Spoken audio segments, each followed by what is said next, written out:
नमस्कार दोस्तों, स्वागत है आपके अपने चैनल आईएएस एनालिसिस में। 60th बीपीएससी को ध्यान में रखते हुए हम लोग टेस्ट सीरीज लगाने का प्रयास कर रहे हैं। इसकी खासियत यही होगी कि कंप्लीट देखिए टेस्ट सीरीज है, नंबर ऑफ क्वेश्चन को हम लोग बढ़ाने पे जोर दे रहे हैं और इस टेस्ट सीरीज में आपको एक करेक्ट आंसर के साथ साथ जो भी उसका फुल एक्सप्लेनेशन है वो भी आप लोगों को कराई जा रही है। तो डेली मेरे साथ बने रहिए। चलिए हम लोग देखते हैं नेक्स्ट प्रश्न। निम्नलिखित में से किसने लेजर का आविष्कार किया हुआ था? यहाँ पे देखिए 5 ऑप्शन दिया हुआ है, एक करेक्ट ऑप्शन आपको चूज करना है। तो देखिए लेजर का मतलब क्या है कि कोई भी देखिए किरण है उसको प्रकाश उत्सर्जन प्रक्रिया के द्वारा अगर देखा जाए तो उस किरण को सीधे स्ट्रेट यहाँ पे कर दिया जाता है, सीधा। इसीलिए लेजर जो टॉर्च होता है जब भी आप उसको ठीक है ऑन करते हैं, जलता है तो एकदम सीधी ठीक है रेखा में जाता है। अब कह रहा है कि इसका आविष्कार किसने किया था? किसी न किसी साइंटिस्ट के द्वारा किया गया होगा। तो इसका करेक्ट उत्तर हो जाएगा यहाँ पे टी.एच. मेमन। ध्यान रखिएगा, टी.एच. मेमन के द्वारा यह आविष्कार किया गया था। पूरा नाम है यहाँ पे टी.एच. से, यहाँ पे ध्यान रखिएगा टी.एच. से इसका नाम हो जाएगा थियोडोर मेमन के द्वारा किया गया था। नेक्स्ट प्रश्न। यदि किसी वस्तु को पृथ्वी से चांद पर ले जाया जाए तो क्या होगा? ये तो बहुत ही ठीक है कॉन्सेप्चुअल प्रश्न है। बचपन से आप लोग ऐसे प्रश्नों से अवगत भी हो रहे होंगे। देखिए पृथ्वी से चांद पर ले जाएंगे तो क्या होगा? तो जनरली आपको पता होना चाहिए कि पृथ्वी के कंपेरिजन में चांद में जो गुरुत्वाकर्षण बल है काफ़ी कम है। ध्यान रखिएगा काफ़ी कम है। तो इसीलिए जब पृथ्वी से किसी भी वस्तु को आप चांद में ले जाएंगे तो बॉडी के देखिए जो उसके आकार में परिवर्तन कोई थोड़े आएगा, जो उसका द्रव्यमान सेम रहेगा, लेकिन वहाँ पे जाने के बाद उस बॉडी का जो वजन होगा बिल्कुल क्या हो जाएगा? कम हो जाएगा। 1/6 से यहाँ पे कम हो जाएगा। तो इसका मतलब यहाँ पे करेक्ट उत्तर हो जाएगा यहाँ पे बी। देख पा रहे हैं भार बदल जाता है परंतु द्रव्यमान उतना ही रहता है। अब भार बदल जाता है, अब यहाँ पे ये भी कह सकते हैं कि भार में कमी आ जाती है लेकिन द्रव्यमान यहाँ पे सेम रहता है। इसीलिए इसका करेक्ट उत्तर हो जाएगा बी। नेक्स्ट प्रश्न। निम्नलिखित में से कौन राष्ट्रपति की वित्तीय शक्तियाँ नहीं है? तो देखिए राष्ट्रपति को बहुत अधिक प्रकार की शक्तियाँ दी गई है, जैसे विधायी शक्तियाँ है, वित्तीय शक्तियाँ है यहाँ पे, ठीक है। जो भी यहाँ पे अलग अलग टाइप का जो शक्तियाँ गया आपको यहाँ पे पहचान करना, आइडेंटिफाई करना है। जैसे कि नंबर 1 है अनुदान की कोई भी मांग उसकी सिफारिश के बिना यहाँ पे नहीं की जा सकती है। अनुदान की कोई भी मांग देखिए उसकी सिफारिश के बिना नहीं की जा सकती है। जैसे कि धन विधेयक कोई ले लीजिए, कोई भी अनुदान को लेके देख लीजिए, ठीक है। जब तक राष्ट्रपति की सिफारिश ना हो तो उसको पेश यहाँ पे नहीं किया जा सकती है। धन विधेयक देखिए यहाँ पे दिया हुआ है, ये भी करेक्ट है। तीसरा है सी में कि वह राज्य व केंद्र के मध्य राजस्व के बंटवारे के लिए देख पा रहे हैं प्रत्येक 5 वर्ष में एक वित्त आयोग का भी गठन करता है। बिल्कुल ये सही है। और डी नंबर में है वह लोकसभा में 2 आंग्ल भारतीय समुदाय के व्यक्तियों को यहाँ पे मनोनीत कर सकता है। अब देखिए ये बिल्कुल सही है, 2 आंग्ल भारतीय समुदाय के व्यक्तियों को मनोनीत कर सकता है। इसके अलावा आपको पता भी होना चाहिए कि राष्ट्रपति के द्वारा 12 और भी लोगों को मनोनीत करने का अधिकार है। जैसे कि 12 जो व्यक्ति हैं अलग अलग क्षेत्र से हो सकते हैं। ये क्षेत्र पूछ सकता है, कला हो गया, साहित्य हो गया, ध्यान से देखते चलिए, कला, साहित्य, विज्ञान हो गया, या फिर समाज सेवा के स्तर पे जो भी कोई सब फेमस पर्सनालिटी है 12 व्यक्तियों की, ठीक है, राष्ट्रपति के द्वारा मनोनीत की जा सकती है। लेकिन अब पूछ रहा है क्या प्रश्न कि राष्ट्रपति की वित्तीय शक्तियाँ हैं? ये वित्तीय शक्तियाँ नहीं है बल्कि राष्ट्रपति की मनोनीत करने की जो शक्तियाँ हैं यह एक प्रकार की विधायी शक्तियाँ हैं। इसीलिए कह रहा है कि वित्तीय शक्तियाँ नहीं है, तो डी ही यहाँ पे करेक्ट उत्तर हो जाएगा, ध्यान रखिएगा। नेक्स्ट। निम्नलिखित में से किस क्रिया के दौरान सौर ऊर्जा का रूपांतरण रासायनिक ऊर्जा से होता है? सौर ऊर्जा का रूपांतरण रासायनिक ऊर्जा से होता है। देखिए आप लोग थोड़ा बताने का प्रयास कीजिए। इसका करेक्ट उत्तर हो जाएगा यहाँ पे प्रकाश संश्लेषण के द्वारा। ध्यान रखिएगा प्रकाश संश्लेषण के द्वारा, ध्यान रखिएगा प्रकाश ऊर्जा का डायरेक्ट अगर देखा जाए तो कन्वर्जन हो जाएगा। यहाँ पे जो केमिकल जो रिएक्शन है वो पूरी तरीके से रासायनिक ऊर्जा में यहाँ पे परिवर्तन यहाँ पे कर ली जाती है। अब वही जब रासायनिक ऊर्जा में जब परिवर्तन हो जाएगी तो आपको पता होना चाहिए, ठीक है, CO2 हो गया, कार्बन डाइऑक्साइड हो गया, ठीक है, पानी हो गया, शर्करा हो गया, जैसे कार्बोहाइड्रेट का पूरी तरीके से पौधों में यहाँ पे संश्लेषण किया जाता है। नासा का जूनो मिशन निम्नलिखित में से किससे संबंधित है? देखिए बहुत ही जो जूनो मिशन है, ठीक है, अभी तो इसकी जो अवधि है लगभग कंप्लीट है, लेकिन ये एग्जाम के द्वारा पूछा जाता है बार बार, क्योंकि इसकी एक खास जो प्रासंगिकता है इसको ध्यान में रखते हुए, इसीलिए यहाँ पे जूनो मिशन का संबंध हो जाएगा, यहाँ पे ध्यान रखिएगा, यहाँ पे हो जाएगा बृहस्पति ग्रह से, ध्यान रखिएगा बृहस्पति ग्रह से यहाँ पे हो जाएगा। अगर क्रम से आप देखेंगे तो 5वें नंबर का ग्रह है और यह नासा के द्वारा, यहाँ पे लिखा है नासा के द्वारा इसको 2011 के आसपास ही यहाँ पे छोड़ा गया था बृहस्पति ग्रह में, ठीक है, जो भी रिसर्च वगैरह के दृष्टिकोण से, और लगभग 5 वर्ष की लंबी अवधि की पूरा करने के बाद ये लगभग 2016 में, ध्यान रखिएगा, ठीक है, बृहस्पति तक पहुंचने में ये सफल रहा। तो काफ़ी अपने आप में इम्पोर्टेंट हो जाता है। देखिए अब अभी लोग मंगल ग्रह तक पहुंचे हैं और नासा यहाँ पे चला गया है बृहस्पति ग्रह तक। सिगरेट के धुएं का मुख्य प्रदूषक क्या है? देखिए कितना ये ज्वलंत टॉपिक है यहाँ पे, ठीक है। हर कोई आज के समय में देखा जाए तो, ठीक है, चेन स्मोकिंग वगैरह टाइप का जो हमारे समाज में गतिविधि है बहुत अधिक देखिए तेज़ी से बढ़ रहा है। लेकिन अब यहाँ पे बीपीएससी के द्वारा प्रश्न बना लिया जाएगा कि सिगरेट अगर लोग पीते हैं तो उससे क्या नुकसान है। बिल्कुल आपको एक जागरूक नागरिक बनना है। तो इसमें होता क्या है, देखिए यहाँ पे ध्यान से देखते चलिए, ठीक है। सिगरेट में एक तो हो जाएगा कार्बन मोनोऑक्साइड, कार्बन मोनोऑक्साइड के साथ साथ यहाँ पे हो जाएगा एक निकोटीन हो जाएगा। तो इसीलिए करेक्ट उत्तर यहाँ पे हो जाएगा बी हो जाएगा। कार्बन मोनोऑक्साइड आपको पता होना चाहिए कि एक अधजला जो कार्बन है, जैसे कि ये पेट्रोल से भी निकल सकता है। गाड़ी वगैरह में देखते होंगे बचपन में खूब, आप जो मोटरसाइकिल वगैरह में साइलेंसर जो लगा रहता है उसमें लोग खूब सूंघते थे, तो खतरनाक है वो, ठीक है। उसमें अजीब सी एक जो स्मेलिंग आती है, कितने लोगों को अच्छा लगता है, खासकर बच्चों को, तो लोग सूंघता खूब है।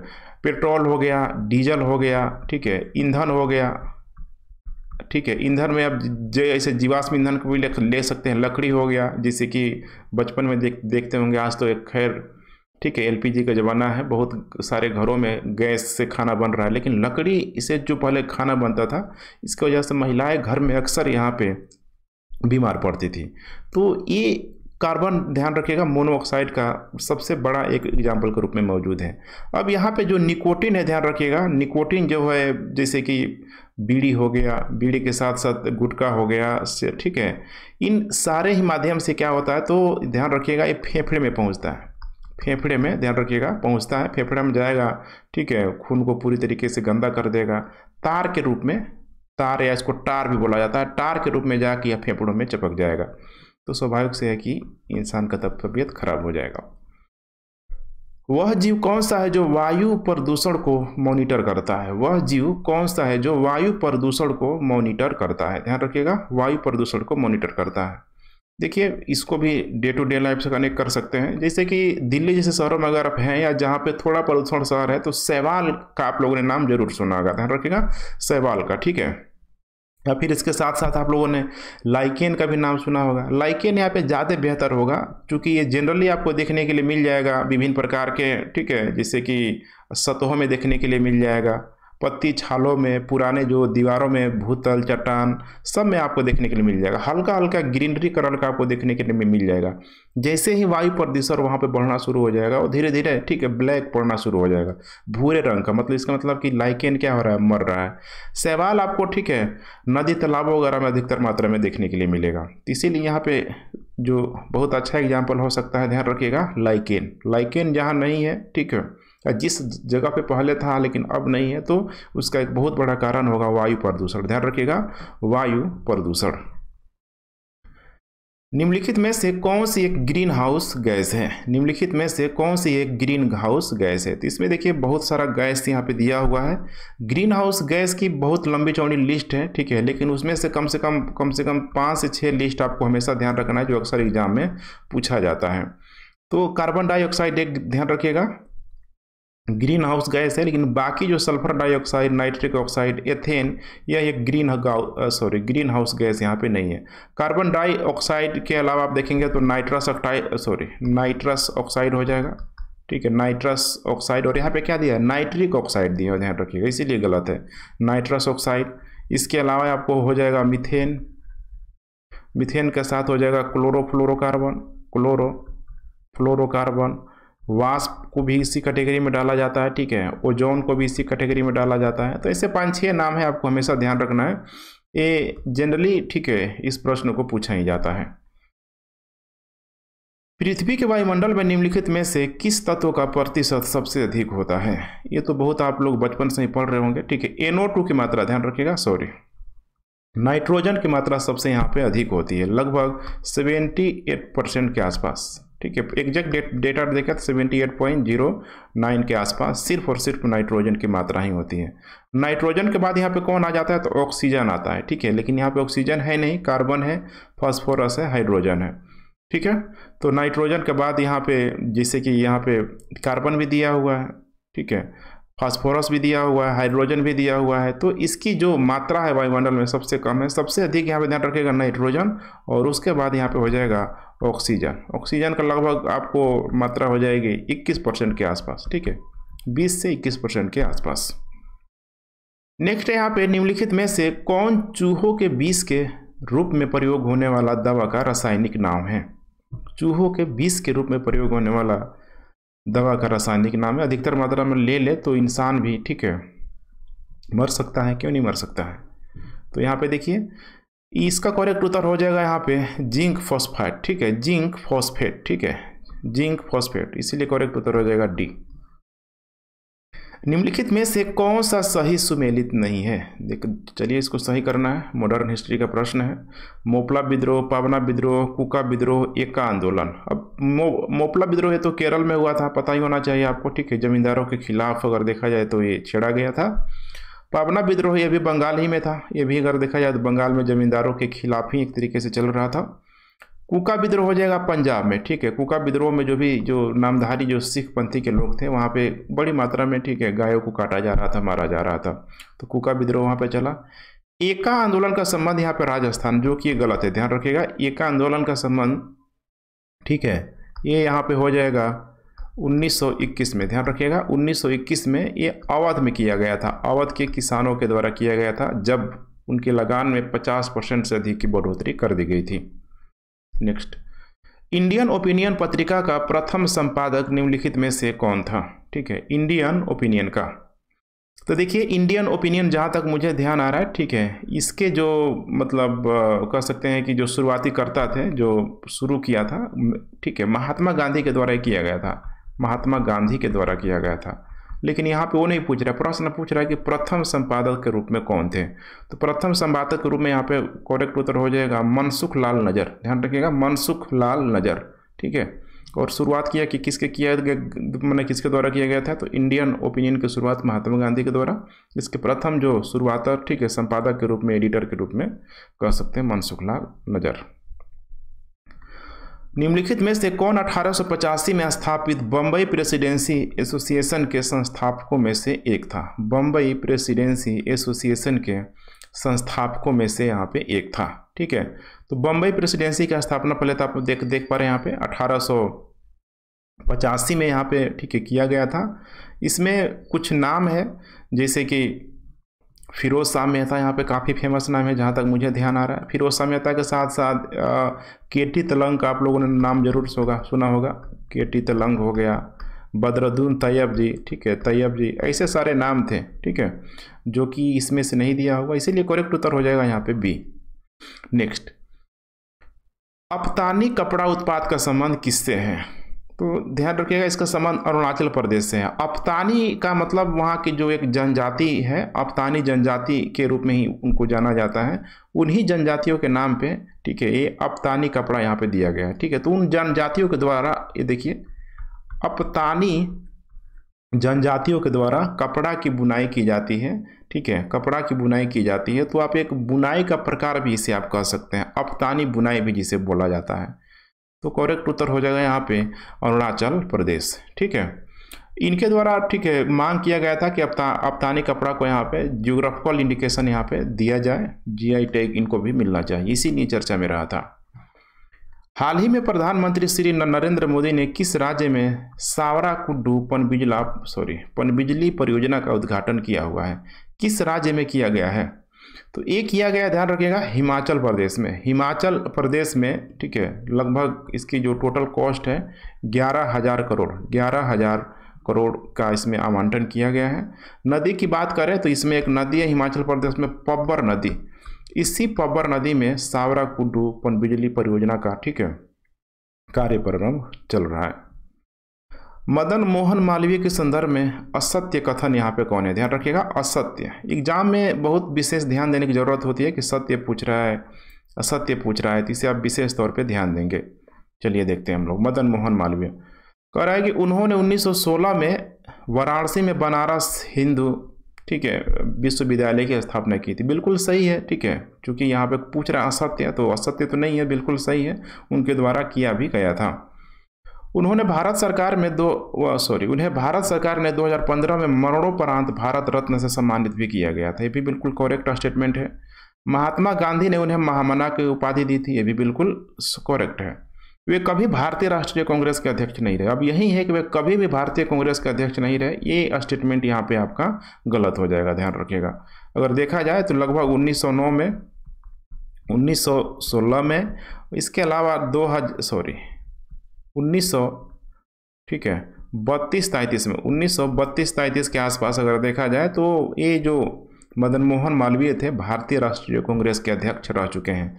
इसीलिए ये, ठीक है, डी जो ऑप्शन है यहाँ पे करेक्ट हो जाएगा, चूंकि यही एक असत्य है। इसके अलावा कुछ और भी बातों को आप, ठीक है, जान लें, जैसे कि उनके द्वारा बहुत सारा जो पत्रिका है, पत्रिका का संचालन किया गया था, जैसे कि नंबर 1 अगर हम लोग देखें तो हिंदुस्तान, ध्यान रखिएगा, हिंदुस्तान की इन्होंने शुरुआत किया था। इसके अलावा इंडियन ओपिनियन के ये ऑलरेडी संपादक बने थे, इंडियन ओपिनियन के संपादक रह चुके हैं। इसके अलावा यहाँ पे हो जाएगा अभ्युदय, ठीक है, अभ्युदय की शुरुआत किया था। इसके अलावा मर्यादा, ध्यान रखिएगा, मर्यादा। तो वैसे 4-5 पत्रिका है मदन मोहन मालवीय के, ध्यान रखिएगा, पूछा जा सकता है। देश में पूर्ण टीकाकरण के लिए मिशन इंद्रधनुष कब शुरू किया गया था? अब देखिए, इस तरह का जो क्वेश्चन है बार बार पूछा जाता है, क्योंकि एक बहुत बड़े स्तर पे इन सारे चीज़ों को चलाया गया था। तो इसकी जो शुरुआत की गई थी, अगर देखा जाए तो 2014 में, ध्यान रखिएगा, 2014 में शुरुआत की गई थी। तो मिशन इंद्रधनुष का लक्ष्य क्या था कि देश में कंप्लीट यहाँ पे टीकाकरण यहाँ पे होना चाहिए, ठीक है, टीकाकरण के लिए ये यहाँ पे चलाया गया था। तो देख पा रहे हैं 14 में शुरू हुआ था, ठीक है, और 14-26 लगभग 8 साल यहाँ पे कंप्लीट होने वाला है, ठीक है, तो इसीलिए इम्पोर्टेंट हो जा रहा है। पीएम जन धन योजना के संदर्भ में असत्य कथन को आपको पहचानना है, असत्य कथन को यहाँ पे पहचानना है। इसकी शुरुआत कर रहा है कि 2015 को की गई थी।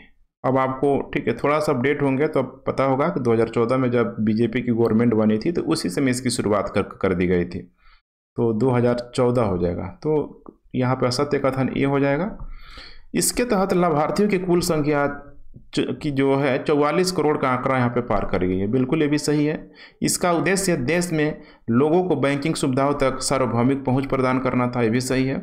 इस योजना के सर्वाधिक जो लाभार्थी है, ध्यान रखिएगा, बिहार में है, बिल्कुल ये भी सही है, ठीक है। बिहार के बाद शायद यूपी अब आ गया है, ध्यान रखिएगा, यूपी आ गया है। तो यहाँ पे इसका करेक्ट उत्तर हो जाएगा यहाँ पे ए, ठीक है।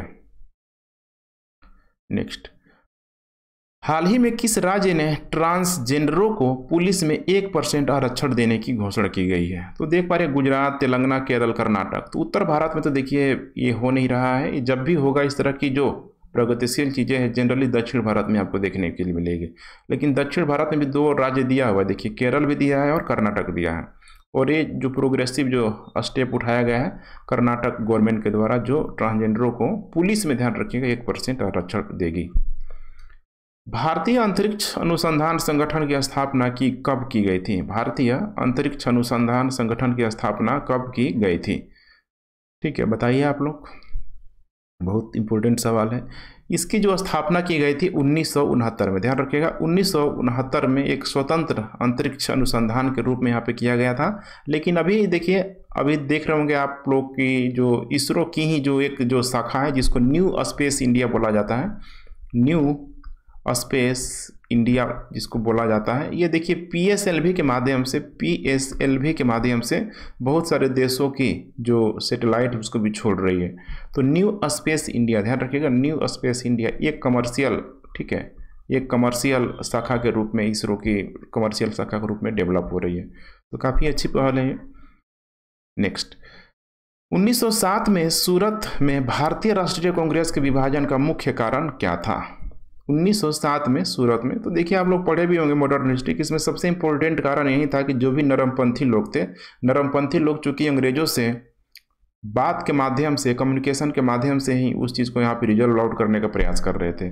लेकिन दूसरे तरफ अगर देखा जाए तो जो गर्मपंथी लोग थे, उनका भाई नरमपंथियों पे विश्वास नहीं था कि भाई बात से लोग सुनने वाले तो है नहीं, ठीक है, लातों की बात होता है ना कि बातों से मानने वाले नहीं हैं। तो यही मामला चला हुआ था, दोनों में का विश्वास का दौर यहाँ पे चल चुका था। चूँकि 1905 में, ठीक है, बंगाल विभाजन के बाद से तो समस्या काफ़ी भयावह हो चुकी थी। इसीलिए इसका करेक्ट उत्तर हो जाएगा, अंग्रेजी सरकार के साथ नरमपंथियों की वार्ता करने की क्षमता के बारे में चरमपंथियों में विश्वास का भाव हो गया कि भाई ये लोग इसको सेटल डाउन, रिजल्व आउट यहाँ पे नहीं कर सकता है, ठीक है। तो इसमें इम्पोर्टेंट जो नेता लोग थे, इस ध्यान रखिएगा, नरमपंथी में अगर देखा जाए तो आपका हो जाएगा, ठीक है, दादा भाई नौरोजी का नाम हो जाएगा, रास बिहारी बोस का नाम आ जाएगा, ठीक है। वहीं अगर चरमपंथियों में, गर्मपंथी में देखा जाए तो लाल बाल पाल का नाम हमेशा याद रखिएगा, लाल पाल बाल, ठीक है, कोई दिक्कत। और 1907 में हुआ भी था। 1907 में ऐसा माना जाता है कि जब सूरत का अधिवेशन चल रहा था तो नरमपंथियों का था कि भाई रास बिहारी बोस कांग्रेस की अध्यक्षता करें, गर्मपंथियों का था कि नहीं लाला लाजपत राय के द्वारा किया जाए। तो कुल मिला के ये सब मनमुटाव मौजूद था वहाँ। विश्व आर्थिक आउटलुक रिपोर्ट में निम्न में से किसके द्वारा यहाँ पे जारी किया जाता है, किसके द्वारा ये जारी किया जाता है, ठीक है। तो ये जारी किया जाता है IMF के द्वारा, IMF के द्वारा, ध्यान रखिएगा, ठीक है। यही वर्ल्ड देख रहे हैं ना, वर्ल्ड इकोनॉमिक जो आउटलेट को यहाँ पे जारी किया जाता है। इसमें IMF के द्वारा यहाँ पे अनुमान लगाया गया है कि 2022-23 में भारत की अर्थव्यवस्था लगभग, ठीक है, 9%, मतलब 9% यहाँ पे GDP ग्रोथ आपको देखने के लिए मिल जाएगा, ठीक है, ध्यान रखिए।